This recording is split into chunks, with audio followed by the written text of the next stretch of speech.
Buongiorno, we are looking at how to pronounce with a typical Italian pronunciation the name of what is originally a volcano located on the island of Sicily to the south of Italy. This is also, it has become, especially in the US, the name of a dish, kind of a turnover-filled pizza filled with various Italian cheeses and other stuff. So it's kind of a rolled pizza, pizza roll, if you wish. Anyhow, in Italian, this is normally said as Stromboli, Stromboli.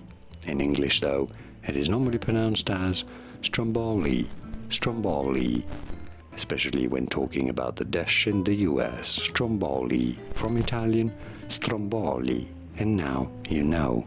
Here are more videos on how to pronounce more interesting Italian words and names whose pronunciations aren't always obvious. I'll see you there to learn more. Thanks for watching.